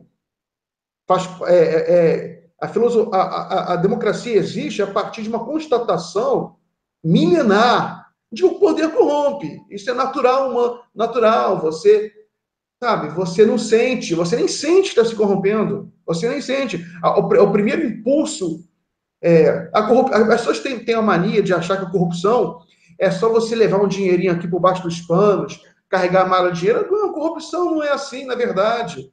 A corrupção é você, por exemplo, aceitar dar uma palestra, você, sendo um juiz, você dar uma palestra num lugar sob remuneração, e mesmo sem ter muita consciência disso, você facilitar a vida, você mudar o seu entendimento em relação ao processo, entendeu? Você tem várias maneiras de se corromper. Então, você precisa ter um sistema que os vigilantes sejam investigados. E a CPMI da delação, do JBS, ela mostrou que eles precisam ser investigados. Inclusive, você tem casos de corrupção já notório, né? O Marcelo Miller, né? E outros. Teve um caso de corrupção nos Estados Unidos, que é na CPMI que eu descobri. Inclusive, eu tenho que ver de novo esse depoimento do Marcelo Miller, que eu nem escrevi muito sobre isso. Eu quero ver de novo, porque aquilo ali tem um fundo ali dos acordos com os Estados Unidos, que aquilo aí tem muita podridão ali. Aquilo ali, você ficar puxando aquele fio ali, não termina. Entendeu? E aí tem a impressão que vai terminar no escritório de uma petroleira qualquer lá. Entendeu? Eu sou muito desconfiado disso. Você contar o Wilson Center. E agora teve um artigo também da Helena Chagas, no Divergente, né? Helena Chagas, mulher respeitável, que eu respeito muito. Ela foi secretária, foi a titular da SECOM, né? A Dilma a nomeou, né? Aí, com todo respeito, fez uma péssima gestão, né? Só dinheiro para Globo, escondeu a Dilma, escondeu o governo, não havia uma resposta do governo para nada. Foi um desastre absoluto a gestão de comunicação da Dilma e as pessoas que ela colocou, que a Dilma colocou lá, Helena Chagas e Thomas Trauma. O Thomas Trauma foi trabalhar para o Temer, para você ter uma ideia. Assim que teve o golpe, foi trabalhar para o Temer. Agora ele trabalha na Fundação Getúlio Vargas, mas deu consultoria para o Moreira Franco, né? O tal do Thomas Trauma. Apareceu a fotinho dele lá do Moreira Franco. Esse é o pessoal que a Dilma chamava para cuidar da comunicação de governo, numa conjuntura como a gente vive, sabe, sob ataque cerrado da mídia, em que a Dilma teria que montar uma equipe, um dream team de comunicação, chamando pessoas do mundo inteiro. Isso que eu escrevi no Cafezinho Todo Dia. Dilma, faz uma licitação, quem são os melhores do mundo inteiro. Quer dizer, licitação é uma maneira de falar. Vê quem são os melhores do mundo inteiro. Do mundo inteiro. O Brasil é a quinta economia do mundo, pelo menos chegou a ser, né? Depois do golpe, que derrubou o nono de novo. Chamam as melhores do mundo. Se cerca ali, entendeu? E vai fazer a luta, a boa luta, o bom combate político. Não fizeram combate. Enfim, a Helena Chagas escreveu um texto chamando de ridícula o indiciamento do Janot. Não sei por que o Janot, que é melhor... A lei não é para todos? A lei é para todos? Que é aquela história que a lei é para todos? A lei é para todos, vale para o Lula, vale para o Temer, vale para o Aécio, mas não vale para o procurador. Isso que eu não entendo. Não vale para o procurador-geral? Vale sim. Tem que indiciar sim, porque o Janot é um cara que tem que ser investigado, porque ele foi o responsável pelos acordos criminosos com o Departamento de Justiça dos Estados Unidos. Ele liderou equipe para ir para os Estados Unidos e entregar informação sobre a Petrobras. E o Janot teve um momento que ele virou a favor do golpe, né? Teve um momento que ele sentiu que a correlação de forças estava desfavorável a Dilma, virou. Ele mandou prender o Delcídio de Amaral, que foi ali o movimento para o golpe, né? Ali foi armado. Foi armação, daquela das bem sujas, né? O Delcídio é um escroque, mas aquilo foi armado, porque mandaram um filho do Cerveró, fizeram uma pegadinha com ele, prenderam ele, prenderam para as vésperas, para criar uma onda pró-impeachment, PT, líder do PT é preso, enfim. E o Janot, ele abraçou a Lava Jato. Ele abraçou a Lava Jato, chamou a Lava Jato para si, e ele só cometeu o erro de querer disputar com a Lava Jato, com Curitiba. Ele quis disputar com Curitiba. Aí ele achou que tinha poder demais e quis investigar o Aécio e o Temer. Aí se lascou, né? Se lascou. O acordo de delação que ele celebrou com os irmãos Batista, tá aí, ó, os Batistas estão presos. Entendeu? Estão presos. Os irmãos Batistas entregaram dinheiro, malas de dinheiro, né? Quer dizer, entregaram, assim, para o Ministério Público, entregaram áudio do Temer e do Aécio, entregaram o assessor do Temer, o primo do Aécio, com mala de dinheiro, entendeu? E estão presos. Você vê que delator tem que tomar muito cuidado. Delator só é valorizado quando é contra o PT. Entendeu? Delator que não é contra o PT se lasca. Entendeu? Essa é a lição da Lava Jato. Entendeu? E a Helena Chagas, só para terminar aí minha intervenção, deixar o Rubens falar um pouco também, já que ele está tendo essa gentileza de fazer companhia aí, o cafezinho no almoço. A Helena Chagas, ela cai naquele clichê da isenção, que na realidade não é isenção, né? Não, porque se não fosse, se for aprovada uma regulamentação, como quer o relatório, uma regulamentação do Instituto de Delação Premiada, não teremos mais delação como a que o Palocci quer fazer. Aí que eu fiquei horrorizado. Helena Chagas, tá? O que ela quer dizer? Ela quer dizer que a delação do Palocci, que é a coisa mais escroque que eu já vi na minha vida inteira. O cara vir lá para o Sérgio Moro com o rabinho entre as pernas, destruído, humilhado, delatar os seus companheiros, sem prova nenhuma, falar que o Lula fez pacto de sangue com Marcelo Debrecht, ainda lendo o papelzinho lá, que aquilo é evidentemente armado com o Ministério Público, né? Armado. Fala alguma coisa aí bem forte para, né, detonar o Lula. Aí ele vem lá, não, pacto de sangue. Aí, o que evidentemente era uma coisa armada com a mídia e a Lava Jato, né? Que a Lava Jato ela é uma farsa combinada com a mídia. Aí, horas depois, todos os portais, Lula Palocci, Lula fez pacto de sangue, capa de revista, Globo, Folha, Estadão. Aí todo mundo fala, Lula já era, Palocci delatou o Lula, Lula morreu. Na época eu falei, Romos, espera, muito cedo para ficar achando que o Lula morreu por causa de delação de Palocci, né? Eu até mencionei outro dia no cafezinho no almoço a frase do Mark Twain, né, do escritor americano, que correu um boato que ele tinha morrido. Aí ele veio a público com o humor que ele caracterizava, falar, não, os boatos sobre a minha morte são exagerados. Aí isso valia para o Lula na época. Os boatos sobre a morte política do Lula são exagerados. Eu não sei se o povo brasileiro vai engolir delação de Palocci, não. Na minha impressão, o povo brasileiro vai ter nojo disso, nojo do Palocci. Porque o povo brasileiro, graças a Deus, tem nojo de delator. Por isso que eu sou contra a delação premiada. E outra coisa que eu queria falar, Romulo, que nos Estados Unidos, você estava falando sobre a lei consuetudinária, né, que é a base da legislação anglo-saxã, consuetudinária, que são os costumes, né? Você valoriza o que você fala, né? Você valoriza a verdade que você fala, os costumes. Tanto que nos Estados Unidos, a lei contra o perjúrio é muito pesada.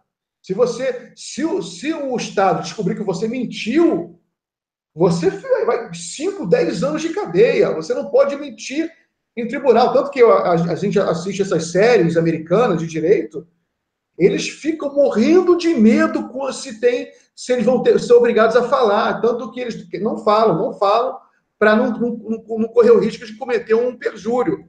Aqui não. Aqui a Lava Jato e o sistema permite que a pessoa preste depoimento sem obrigação de falar a verdade. Ou seja, outra cultura. Imagina, sem obrigação de falar a verdade, prestar um depoimento. E os delatores contam mentiras e não acontece nada com eles. Contam mentiras. Então é isso, Romas. Sua vez aí. Miguel, você falou tanta coisa importante, cara, é difícil. Mas olha só. Primeiro, essa questão que vou começar pelo final. Você está falando aí do direito consuetudinário. O professor Afrânio Silva Jardim, que é o professor lá da minha UERJ, da nossa UERJ, né? Vou entrevistar ele hoje. Vou encontrar ele hoje. Sério? Olha só, eu mandei mensagem para ele querendo entrevistar, ele não me respondeu ainda. Puxa a orelha dele. Eu tenho mais moral que você. Pois é, cara, olha só. Sacanagem. Pô, nós dois somos da UERJ, cara, não pode fazer distinção. Mas então, infelizmente ele não foi meu professor, infelizmente. Eu fui aluno em processo penal de uma a favor da minha ganhagem. Não vou falar o nome, mas assim, era uma procuradora, então não tenho dúvida que ela deve adorar a delação premiada. Inclusive foi ela que prendeu Elias Maluco, no caso do processo lá, aquele traficante do Rio. Mas, enfim, era uma boa professora também, sejamos justos. Aprendi processo penal com ela, que era uma boa professora. Mas, enfim, como ele diz, essa questão da delação premiada, ela instituiu aquela história que a gente fala da reforma trabalhista, que é o negociado sobre o legislado, ela instituiu isso no processo penal. Então, também vale o negociado, né, a delação premiada, sobre o legislado, porque eles inventam pena, que não tem na lei, inventam, né, diz assim, não, você vai ser processado por isso ou não, você pode ficar com tanto. E é o que eu disse, a nossa tradição, que é a romano-germânica, é da codificação. Vale a lei, é o que está na lei, era CLT, não tinha história de negociado. Então, eles pegaram esse enxerto dos Estados Unidos, que faz sentido lá, porque, como eu falei, lá é o costume, e quem diz o que é o costume é o juiz na decisão dele. Então, aquela coisa do precedente, eles vão fazendo tal, não, mas o juiz pode decidir. Mas, assim, isso no Brasil é um enxerto. Lá faz sentido. Aqui a gente tem que pensar, porque é totalmente estranho a nossa tradição. Mas, então, saindo disso, outra coisa que você comentou foi a história dos boatos do Lula. Que o pessoal dizia, agora o Lula vai acabar. Ele mesmo, ontem, naquele pronunciamento que ele fez lá na bancada do PT, que elegeu o Paulo Pimenta como líder, ele faz referência a isso. O pessoal falava, agora vai sair o Delcy Amaral, agora acabou o Lula. Agora vai ter o depoimento bomba do Emílio Odebrecht, agora vai acabar o Lula. E agora vai ter o pacto de sangue do Palocci, agora acabou. E é perfeito, como você falou. A frase do Mark Twain se aplica. Ele fala, os boatos sobre a minha morte foram ligeiramente exagerados. E é isso. O Lula, ele vem resistindo, aí todo mundo canta a morte dele, e ele chegou, bateu lá no fundo do poço, antes da condução coercitiva, e da condução coercitiva para cá, ele só está crescendo, e agora está aquela coisa assim, exponencial. Ele vem vindo assim e está fazendo uma curva quase exponencial, crescendo muito rápido, e é isso que desespera eles. Mas é importante a gente ver, Miguel, isso que eu queria falar com relação a isso que você está falando, que é o seguinte, muitas pessoas do nosso lado também, na política e também na blogosfera, também esposaram isso. Tem muita gente que parece que apoia o Lula, não vou dizer nomes, assim, mas parece que apoia, mas quando tem essas oportunidades que eles também acreditaram que o Lula ia acabar, fizeram que nem brutos no César e falaram, é hora de enfiar a faca. Então, eu não vou falar, quem quiser faz a pesquisa, mas assim, no dia do depoimento do Emílio Odebrecht, que foi o que o pessoal realmente achou que ia acabar com o Lula, quando acabou o depoimento, certos veículos da blogosfera e certos políticos também, aí depois eu vou falar, porque esse político está fazendo de novo agora, falaram assim, olha o que o Lula fez, o Emílio Odebrecht, não, acabou. Então, assim, essas pessoas acharam, aí falaram, é antiético, o que o Lula fez, tarará. E aí fizeram editoria, mais de um veículo da blogosfera. E aí, no dia seguinte, caiu a ficha. Não foi dessa vez ainda que o Lula morreu. E aí todo mundo voltou a ser lulista no dia seguinte. Então, são pessoas que só esperam oportunidade para deixar o Lula na estrada, entendeu? Então, assim, vamos ficar atentos também. Mas o político que eu queria falar sobre isso é o Ciro Gomes. O Ciro Gomes, naquela oportunidade, ele falou, olha, o que o Lula fez é gravíssimo, o que o Emílio Odebrecht falou. Pô, não adiantou, o Lula continuou, aí ele voltou com esse negócio. O Lula, ele dá um no cravo, uma na ferradura, fala bem, fala mal. Ele, de novo, ontem, o Ciro Gomes, estou para falar isso aqui há dias, de novo, quando saiu agora essa notícia do agendamento do julgamento do Lula pelo TRF, aí ele deu, estou até aqui com a notícia 247 aberta, que eu estou há dias para comentar. Ciro diz que cenário mudou e sugere que Lula desista. Ele está dizendo há muito tempo que é um desserviço ao Brasil que o Lula concorra. E falando de serviço a ele, que ele fala, olha, a conjuntura agora é muito difícil. O Lula, quando entrou, a conjuntura era favorável e ele ficou com uma imagem maravilhosa para a história. Se ele entrar agora, ele vai estragar o capital dele e para a história ele vai ficar como um mau presidente, em vez de ficar como um bom presidente que todo mundo lembra ele. Eu vou dizer que eu, infelizmente, concordo com o Ciro Gomes. O Lula está entrando é um risco, para não dizer um prejuízo certo, porque, assim, certamente a tarefa do próximo governo é dificílima. Dificílima e, evidentemente, a avaliação do Lula, se ele for eleito e governar, vai ficar a léguas de distância do que ele largou em 2010 com 96% de aprovação, porque se somar regular, dava só 4% de rejeição, de péssimo, ruim e péssimo. Então, o cara saiu com 96%. Isso nunca mais vai se repetir, ou pelo menos por um século não vai se repetir, e ele vai, sim... Mas isso é isso que eu admiro no Lula. Ele está disposto a sacrificar esse bônus dele, a imagem dele histórica, que hoje é garantida, ainda mais depois dessa perseguição, ele virou mais mito do que nunca. Então, assim, daqui a 10, 20 anos, cara, Lula vai ser assim, imbatível na história do Brasil. Pois ele está disposto a sacrificar, ele não tem a vaidade de querer isso, de querer ser o Nelson Mandela do Brasil, ele não quer isso. Ele quer pegar esse capital dele e usar em favor da coletividade. Isso, assim, eu aplaudo. Então, o Ciro Gomes dizendo que é um desserviço ao Lula, eu também acho que é. Mas o Lula está disposto a gastar o capital dele e sair como um presidente ruim ou não tão bom em benefício do Brasil e da democracia brasileira, da coletividade. Então, assim, admiro muito. E aí, eu digo isso. O Ciro Gomes diz isso como se fosse uma preocupação altruísta com a imagem do que o Lula vai deixar, mas não é verdade. Eu tenho uma fonte muito boa no PDT, da executiva nacional do PDT, que me disse o seguinte: quando o Ciro Gomes entrou... Isso eu estou falando aqui em primeira mão, eu ia falar no programa e esqueci. Mas, assim, isso é quente. Uma pessoa da executiva nacional do PDT me falou. Quando o Ciro Gomes entrou no PDT, o Carlos Lupe fez com ele o seguinte acerto. Você vai ter legenda para disputar a presidência. Mas, se o Lula for candidato, nós não vamos lançar a candidatura. Nós vamos apoiá-lo. Então, ele entrou com isso. Então, desde lá que ele entrou no PDT, que ele vem com essa história de que é um serviço ao Brasil e a ele mesmo. Na verdade, se o Lula for candidato, é um serviço ao Ciro Gomes, porque ele vai perder a legenda do PDT, ele sabe disso. Ele pode mudar ainda de partido, mas eu não sei se ele cogita isso. Mas ele perde a chance de concorrer. Então, ele está pensando que ele quer ser candidato, é legítimo, todo mundo quer ser candidato. Mas quando ele coloca essa embalagem de querer dizer que ele está sendo altruísta e pensando no Lula, não, ele está pensando nele. Porque ele sabe que vai perder a legenda se o Lula for candidato. Então, não gostei desse posicionamento dele, dizer que isso muda o cenário todo. Como que muda o cenário todo? Todo mundo sabia que o Lula ia ser julgado pelo TRF, então ele está tentando usar o fato político que foi fabricado pela Globo, pela Lava Jato, em favor dele. Então, lamentável esse posicionamento do Ciro Gomes. É alguém que a gente quer ter ao nosso lado na disputa, quem sabe depois ter um ministro, entendeu? É importante, como ele foi no governo Lula, da integração nacional, fez a transposição do São Francisco, mas, infelizmente, ele está colocando o projeto pessoal dele na frente do interesse do Brasil. Porque o senador Requião, que é uma pessoa que está aí há mais de 50 anos na vida pública, falou: a nossa única chance, como está colocado hoje, de retomar o Estado é com Lula.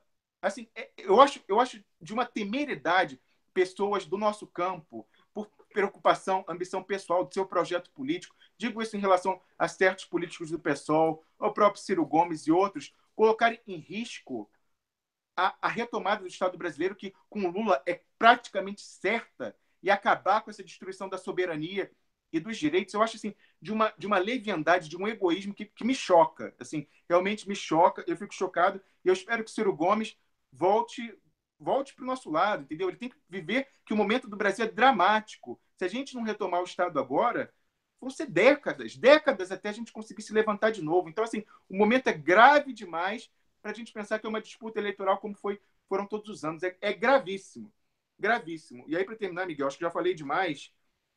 Você falava do isentão. Esse é um tema que é muito caro a mim. Inclusive, eu recomendo que todo mundo vá ler o artigo que você publicou ontem. Muito bom o artigo, adorei. Até aquela referência que você faz lá dos juízes na Grécia Antiga, porque você mencionou o Bernardo Melo Franco falando isso. Mas como assim uma inversão vai investigar investigadores? Ora, na República é isso. Todo mundo é investigado. Não tem, como eu disse, hoje até a polícia é investigada. Só quem não é investigado é o Ministério Público e os juízes. A gente precisa disso, sim. Isso é o republicanismo. E aí você partiu disso, falou dessa coisa da maldição do isentão. Você sabe, quando eu saí do Brasil, há uma década, não tinha ainda essa expressão. E aí, quando eu comecei a escrever no ano passado sobre política, o pessoal veio me explicar o que era isso, eu não sabia. E aí me falaram. E eu escrevi um artigo sobre isso, e eu fiz uma definição do que era o isentão, porque, no caso, eu falava da Cristiana Lobo, que era uma isentona naquela época, era um dos símbolos do isentão, e ela acabou se tornando depois uma chapa branca, quase igual ao Jorge Bastos Moreno. Mas não estou encontrando aqui, será que eu fechei? Enfim, depois eu falo isso. Mas, enfim, por que eu quero falar do isentão? O isentão, no meu resumo, eu dizia o seguinte: o isentão é aquele que ele tenta sempre colocar a disputa política artificialmente em igualdade, os dois polos. Então, assim, vamos dizer, se o argumento do PSDB vale 2 e o argumento do PT vale 8, em vez de ele escrever um texto falando isso, olha, esse argumento vale 8, esse aqui vale só 2. Não, ele artificialmente vai trabalhar na adjetivação, às vezes carregando para prejudicar e às vezes suavizando demais. Então, em vez de chamar corrupção de corrupção, vai falar irregularidades, vai falar atos controversos. Em vez de falar que Eduardo Cunha é corrupto, vai falar que ele é controvertido. Eles trabalham muito com a adjetivação para, em vez de retratar aquele 8-2, fazer um 5-5. Que é mentira, não é a verdade. A verdade é 8-2. Mas eles vão trabalhar para botar um 5-5. Isso é o isentão, foi como eu construí e interpretei. Então, assim, você tem várias gradações de isentão. Você tem aquele que vai dar sempre o 5-5, você vai dar o que vai dar 6-4, 7-3, e os que vão dar a verdade do 8-2. Mas, enfim, eu considero isentão em menor ou maior grau, por exemplo, o Kennedy Alencar, é a técnica de escrita. O Kennedy Alencar, o Bernardo Melo Franco, que você mencionou, a Cristiana Lobo era assim, mas depois do golpe ela virou uma coisa esquisita, pior. Parece que o Merval Pereira, que é o chefe dela, tem mais influência sobre ela depois do golpe. E a própria Helena Chagas. Eles escrevem assim, eles não querem se indispor com ninguém, então eles trabalham na adjetivação para tentar falar. Eles falam coisas relevantes, eles têm fontes boas. Eu leio essas pessoas. Mas, enfim, eu leio assim, às vezes rindo da adjetivação que eles usam, com essa coisa, dizer que Eduardo Cunha é controvertido, dizer que Temer é polêmico, enfim. Mas, assim, é a escolha deles. Quem sou eu para julgar? Eu nem formação jornalística tenho, eu sou advogado. Mais uma coisa que eu acho importante nesse debate do isentão, que foi o que da última vez que eu escrevi sobre isentão, eu falei sobre isso, que foi que surgiu o isentão de esquerda. E aí eu me desesperei, não sei se você já reparou isso. Que, assim, o isentão é aquele que ele evita a todos os momentos tomar lado. Ele não toma lado. Mesmo quando a questão é fundamental, ele vai ficar em cima do muro artificialmente. Foi até a ilustração que você botou no seu artigo retrata bem isso.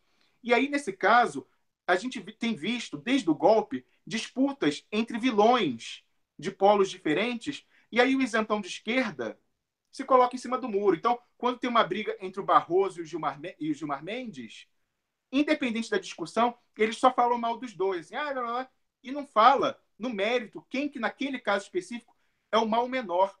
O isentão é aquele que evita escolher o mal menor. Ele sempre fala assim, todo mundo é ruim e é igual. Não, é como se fosse uma disputa de segundo turno. Na vida nada é perfeito, então você tem que escolher o mal menor. E se abster, como você colocou, se abster é ficar do lado do opressor e não do oprimido, naquela ilustração que você botou. Então, nesse caso, o isentão de esquerda começou a falar isso. Quando tem uma disputa entre o Janot, como a gente está falando aqui, e o Temer, que o golpe do Temer é terrível, ele é um ladrão. E a gente sabe, está aí vendendo. Mas o golpe do Janot era muito pior, porque, mal ou bem, esses ladrões foram eleitos. A gente pode se esforçar muito para fazer educação política e tentar mudar na próxima eleição, ou daqui a 2, 3 eleições. Agora, contra o concursado, contra o Janot, contra o poder não eleito, a gente não pode fazer nada. Então, se virasse a república dos concursados e eles conseguissem, isso que eu te falar, você falou do Janot, que ele errou, foi um erro de cálculo, sim. Quando ele investiu contra o PSDB e o PMDB, ele achava que era um momento histórico, porque eu sempre digo isso aqui, o projeto de longo prazo da Globo e da Finança é, sim, colocar todo o poder no judiciário e no Ministério Público e deixar a política tutelada. Porque a política, com todos os seus defeitos, ela é a repressão de soberania popular. E é sempre uma variável que eles não controlam. A gente está vendo aí com Lula subindo nas pesquisas. Eles não controlam, então eles querem acabar com isso. Eles querem ter um poder não eleito que possa decidir quem pode ou não concorrer. quem pode não ser eleito, quem pode não concluir mandato. Então, o projeto de longo prazo é esse. Então, o Janot só errou na avaliação do tempo histórico. Ele falou, esse já é o momento. Então, eu já derrubei o PT, agora eu vou investir contra o PMDB e o PSDB e eu vou implantar a juristocracia no Brasil. Sabe que esse conceito é estudado. Tem um autor americano que escreve sobre juristocracy, a juristocracia. Então, ele falou, é a hora de eu implantar, com o apoio da Globo e da Finança, a juristocracia. Só que não era. Ele errou na avaliação. O PMDB e o PSDB ainda tinham muito poder no Estado pelos anos e anos que eles estão aí aparelhando tudo. E aí foi quando ele caiu em desgraça. Mas a gente nunca pode perder de vista que esse é o projeto de longo prazo. E aí, Miguel, o isentão de esquerda, quando viu a briga entre o Temer e o Janot, ficou em cima do muro e ficou falando dos dois. O Janot é um golpista, o Temer é um ladrão. E aí, quando o Janot cometia ilegalidades, como tem uma grave, que foi mencionada, inclusive, na CPI, no interrogatório do Marcelo Miller, que você vai rever, você preste atenção na primeira pergunta que o deputado Vadir Damus faz a ele. Saiu no Valor Econômico uma matéria que é escandalosa. Deveria ter... No Valor Econômico, ainda Globo. Foi o seguinte, o Marcelo Miller, o Janot e o Pelela tentaram fazer um grampo no Michel Temer na cobertura do Joesley em Nova York, numa ação clandestina. Como a gente sabe, operações de cooperação elas têm que passar pelo Ministério da Justiça. Por óbvio, essa tentativa clandestina de grampear o Temer não passou. E essa operação, Miguel, isso que é o gravíssimo, você ia falar que você ia ver corrupção nos Estados Unidos, depois eu te mando um trecho que eu escrevi sobre isso. Essa operação ela é duplamente clandestina, porque certamente eles tinham ali a colaboração das autoridades americanas, do FBI, mas é certo, eu dou um dedo, é certo que o FBI não tinha autorização de um juiz para fazer isso, porque isso viola a Convenção de Viena sobre representantes diplomáticos. Um presidente, quando ele está em viagem, ele tem imunidade absoluta de jurisdição e de execução. Nunca ele pode ser alvo de uma operação controlada. Nunca um juiz federal ia autorizar o FBI a grampear o presidente do Brasil. Por pior que fosse, podia ser o Fernandinho Beiramar, o presidente do Brasil. Um juiz federal nunca autorizaria. E ali, então, o Brasil, o MPF, clandestino, pelas mãos do Marcelo Miller, do Janot e do Vladimir Aras, que Vladimir Aras, a gente fala pouco dele. Ele é o coordenador dessas cooperações. Ele até me seguia no Twitter, quando eu meti o pau nele, ele desseguiu, para fingir que não via, mas ele lê tudo que a gente fala. Ele, que coordenava isso, eles combinaram duplamente clandestino no Brasil e nos Estados Unidos para grampear o Temer. Isso saiu, só que no final o Temer acabou não indo à cobertura, isso não se realizou. Mas o crime está feito. E é um crime de lesa pátria. Isso aí está enquadrado na Lei de Segurança Nacional. A Helena Chagas e o Bernardo Melo Franco zoaram, falando, ai, que ridículo, é a lei da ditadura. É a lei da ditadura, sim. Ela foi editada em 83 pelo Figueiredo. Mas essa lei está plenamente em vigor. Ela foi recepcionada pela Constituição de 88. Ela tem que ser interpretada de acordo com a Constituição. Ela é vigente. E sim, essas pessoas, esses procuradores, eles cometeram crime de lesa pátria. Eles podem ser processados por tribunais militares por isso. E essa, aliás, eu acho que a única possibilidade desse pessoal do Ministério Público, do Judiciário, ser julgado é efetivamente por tribunais militares de acordo com o crime de lesa pátria. Porque hoje, como a gente sabe, eles não respondem a ninguém. Eles estão aí, só respondem ao CNJ e ao Conselho Nacional do Ministério Público, que não fazem nada. Então, só para concluir o que eu dizia, o isentão de esquerda, ele vê essa briga entre algo que é muito mais perigoso, que é a meganhagem e a classe política corrupta, e ele faz Pôncio Pilatos. Os dois são sujos, feios, golpistas. Eu não vou... Não, tem que dizer, olha, esses políticos são horrorosos. O Pisciani é corrupto, safado. Mas o que o Ministério Público está fazendo é ilegal. Essa prisão não pode ser feita assim. Então, eu abomino o isentão de esquerda. É pior do que o isentão da grande imprensa, Miguel. Rômulo, eu vou fazer as considerações finais e vamos encerrar o programa. É só meio de 40. Eu vou almoçar e vou encontrar o nosso amigo lá, Frânio Silva Jardim, na UERJ, na sala de professores. Eu queria hoje fazer... Miguel, você vai fazer live ou você vai gravar? Não, eu vou gravar. Vou fazer live não, porque a internet lá não deve... Não vou fazer, eu vou gravar. Viu? Então, eu queria só abordar essa coisa da isenção, porque isso aí dialoga com a teoria de jornalismo. E, Rômulo, apesar de você não ser jornalista profissionalmente, você é um cidadão politizado, o que faz com que você seja um jornalista cidadão, entendeu? E o conceito de jornalismo, para mim, ele tem que ser livre, entendeu? Você, evidentemente, pode aprender técnicas na faculdade, mas o conceito de jornalismo, ele se confunde com a liberdade de expressão, se confunde com a cidadania, se confunde com a ação cívica. Então, por aí você vai ver onde eu quero chegar, entendeu? Onde eu quero chegar. Imagina se você vê, se você identificar que alguém está atacando o seu país, você sabe de onde vem aquela força, entendeu? Você vai ficar isento. Não sei se eu estou dando um exemplo muito bom, deixa eu tentar dar um exemplo melhor, entendeu? Eu quero dizer o seguinte, eu quero dizer que a verdade não é imparcial, entendeu? A verdade, ela tem lado, que é o seu lado, que você construiu com a sua consciência e a sua formação política, entendeu? Eu não sou exatamente contra o isentão. Acho que a pessoa tem direito de ter opinião dela, mesmo que seja uma não opinião sobre as coisas, entendeu?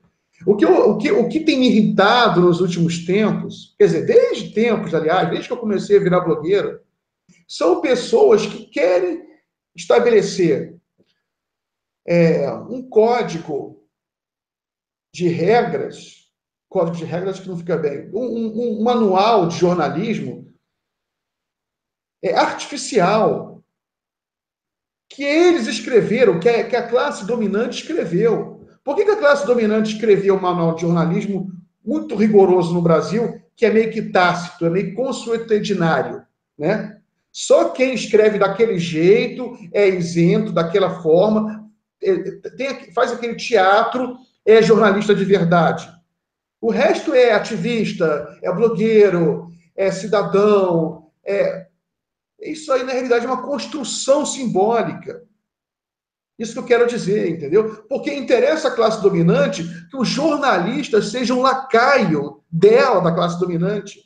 E para o jornalista ser um lacaio, ele não pode ter liberdade, ele tem que ficar todo amarrado, com correntes e grilhões, e escrevendo só daquela maneira.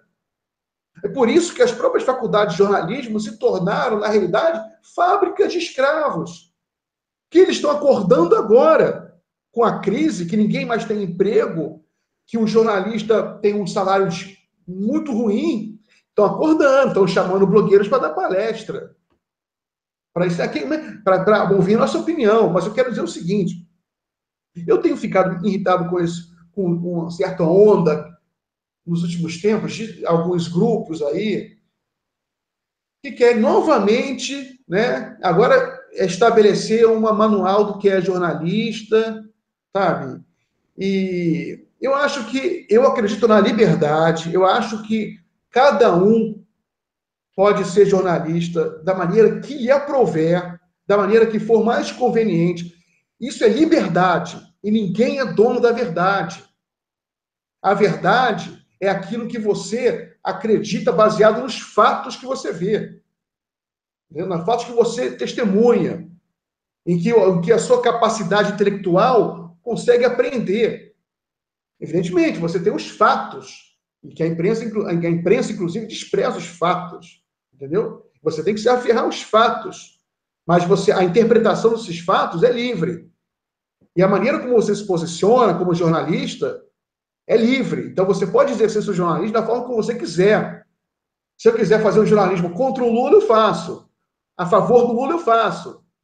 Isento, eu faço. Agora, a gente sabe muito bem que a figura do isentão, ela muitas vezes é um teatro que esconde uma posição política. É isso, na verdade, que na maioria das vezes irrita o internauta.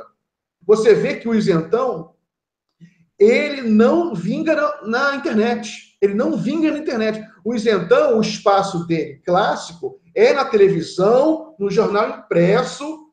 Ele não vinga na internet, porque na internet o internauta saca qual é a dele. O internauta é malandro, ele saca que ele está fazendo pose. E uma coisa, eu sou blogueiro há muitos anos, Romulo, eu sei que é. Se existe uma coisa que irrita o internauta, é pose. É pose. É o cara fingir uma coisa que não é. Porque o internauta se sente ludibriado. Sabe? Ele sabe que o cara... O isentão de esquerda irrita o internauta de esquerda porque o internauta diz, por que você não fala abertamente? Por que você não fala logo? Tá com medo. O internauta sente o cheiro do medo. Entendeu? O cara tá com medo. O cara tá com medo do patrão. Tá com medo da polícia, do Ministério Público. E o medo irrita quem tá lendo. Entendeu? As pessoas, elas querem ler manifestações francas, sinceras. Isso que o jornalista precisa. Mesmo que o cara fale besteira, fala o que você pensa, pelo amor de Deus. É isso que o internauta pede. Fala o que você pensa. A gente aqui na blogosfera, nós internautas não somos idiotas. Nós só saberemos avaliar se o que você está pensando é verdade ou não. Mas fala o que você pensa. Eu acredito nisso. Então, eu vejo alguns grupos agora moderninhos, né? Esse jornalismo cool está aparecendo aí, moderninho, e que eu estou sentindo que eles estão agora com eles estão se aliando agora, por exemplo, criaram a oficina do Google, né? Que eu acho uma babaquice. É um cara do Google que vai dar oficina e vai dar um selo de jornalismo para os blogs que comerem na mão dele. Eu acho isso aí uma mediocridade, sabe? Ô Romulo, graças a Deus, eu tive o privilégio, sabe, de ter uma educação, uma formação muito boa, sabe? Eu li clássicos de filosofia. Eu me tornei um blogueiro, digamos assim, diferenciado, porque eu tive esse privilégio, eu tive tempo de ler, pelas circunstâncias da minha vida, sabe? Se eu tivesse me tornado um jornalista da grande imprensa, talvez eu não tivesse esse tempo, porque o sistema, ele transforma o jornalista num escravo que ganha pouco e não tem tempo. Eu sempre trabalhei por conta própria. Meu pai tinha um jornal de café, era nossa própria empresa. Então eu tinha todo o tempo do mundo para ficar lendo, trabalhava no jornal de café. E eu consigo aplicar algumas fórmulas para o jornalismo que eu aprendi em outros campos do conhecimento. Por exemplo, nessa questão da isenção, eu uso o ensinamento do Benedetto Croce, que é um grande crítico de arte italiano, que inclusive era conservador, mas era muito respeitado pela esquerda, porque o conhecimento, quando ele é de alto nível, você às vezes mal diferencia se é direita ou esquerda, sabe? Isso que os coxinhas burros não entendem. A gente, sendo esquerda ou direita, a gente lê os clássicos, a gente lê um Marx, a gente lê um Carl Schmitt, a gente lê autores de direita e esquerda. O importante é o conhecimento. Agora, o Benedetto Croce, ele ensina na crítica de arte que você não pode olhar, você como crítico de arte, e eu aplico isso para o jornalismo, né? Você não pode ver as coisas nem muito de cima, nem muito de baixo. Você tem que ver as coisas de igual para igual. Você tem que avaliar uma obra do Picasso sem ficar bajulando também o Picasso. O Picasso é um deus, é um deus. Isso aí é menor do ponto de vista da crítica de arte. E, ao mesmo tempo, você também não pode achar que você sabe tudo, aí você vê um trabalho de arte e ficar posando também de sabichão. Mesma coisa vale para mim no jornalismo. Como você tem posições antagônicas, quando você vai avaliar as posições políticas, você tem que avaliar ali do chão, entendeu? Não também menosprezando ou idolatrando as coisas, sabe, que você vê. Agora você tem que tomar posição. Isso aí é uma coisa, faz parte do processo democrático, da cultura democrática, é a tomada de posição. Isso aí é saudável. Tanto que você sabe que a primeira Constituição democrática foi escrita por Solon, que era foi o primeiro, como é que se fala, legislador, né, de Atenas. Foi a primeira, assim, mais famosa, pelo menos, né, Constituição democrática, conhecida até hoje, porque muitos textos ficaram, então é mais conhecida. E você tinha uma lei lá que era engraçada, soa engraçado hoje, né? Que é uma lei que pune severamente o cidadão ateniense que não tomar posição. Se ele ficar em cima do muro, ele é punido. Isso aí eu li alguns teóricos explicando por que o Solon criou essa lei. É porque seria perigoso para a democracia aquele cara que fica esperando para ver quem vai ganhar, entendeu? Aí espera para ver quem vai ganhar e se junta a ele. Aí você não tem o debate.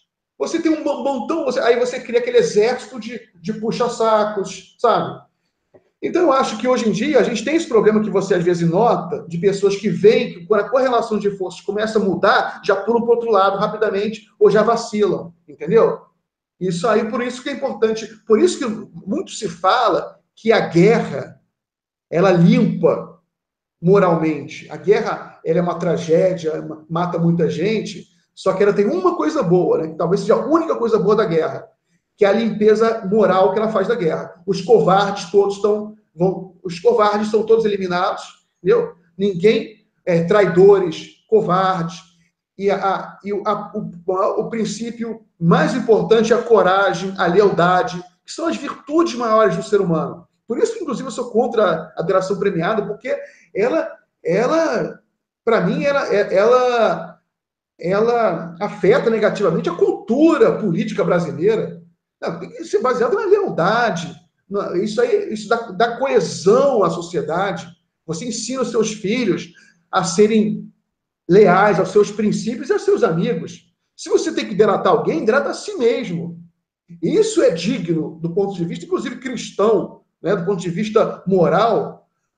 Todo mundo gosta de quem confessa, eu sou criminoso, eu errei, entendeu? Isso é bonito, a gente gosta de ouvir isso, faz parte da nossa cultura ouvir a confissão do erro do criminoso. E eu acho que o juiz, quando uma pessoa confessa o crime, ele tem que levar isso em consideração, reduzir a pena e dar parabéns, parabéns, você confessou seu crime e você vai ter a pena reduzida. Entendeu? Agora, o que a Lava Jato que eles fizeram de você ficar apontando para os outros e você ser solto e o cara que você apontou ser preso, evidentemente que isso aí cria uma distorção muito grande.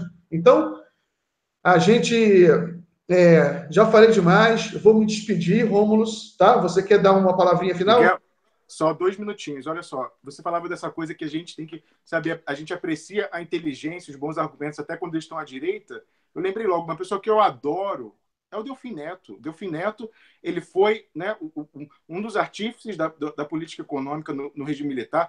Agora, ele participou, sim, das discussões da PEC da morte, mas é uma pessoa inteligentíssima, ele é um gênio. Às vezes ele pode ser um gênio do mal, mas é um gênio. Então, admirar a inteligência é livre. A gente pode ver mérito em todos os lados, mas eu concordo com você que essa tendência de tentar ficar isento, e como você falou lá nas reformas de Solon, colocar, né, punir a abstenção, é realmente a gente parar para pensar isso, né? Porque qual é a razão disso, como você falou, da pessoa não se expressar e ficar esperando para ver quem vai ganhar. Realmente assim, é uma deformação da democracia. É um não voto. A pessoa ela vai votar quem vai ganhar? Não é votar. Então, aquilo, ela não ali a correlação de forças que vai ser retratada no final não é verdadeira. E aí a gente fala... queria falar o seguinte, eu sempre gostei muito de ler as suas análises, eu sempre achei elas muito boas, e eu vi no curso que você está dando para a formação de blogueiros, que você falou que você começou escrevendo sobre literatura, seu blog, e você falando que você teve um tempo de fazer uma formação diferenciada, e agora eu vejo agora, convivendo mais com você, da onde vem essa sua capacidade analítica, de tudo que você leu por aí e tal, e realmente, sim, é um diferencial. Eu gosto muito e vejo, assim, com você puxar isso, botar ontem essa coisa da punição dos juízes, agora falar das reformas de Solon, isso é um diferencial. É por isso que eu sempre li você, sempre gostei, e agora tenho o privilégio de trabalhar junto. Uma coisa que eu lembrei sobre a questão dos isentões é o seguinte, eles procuram, Miguel, também, a gente tem que ver isso, eles querem não se indispor com ninguém, porque isso prejudica o trabalho deles até com fonte, entendeu? Então, assim, só que o que você fala, é um dilema ético. Chega um momento que, embora isso não seja para não prejudicar a própria profissão e conseguir os furos, até que ponto você pode se abster para conseguir, entendeu?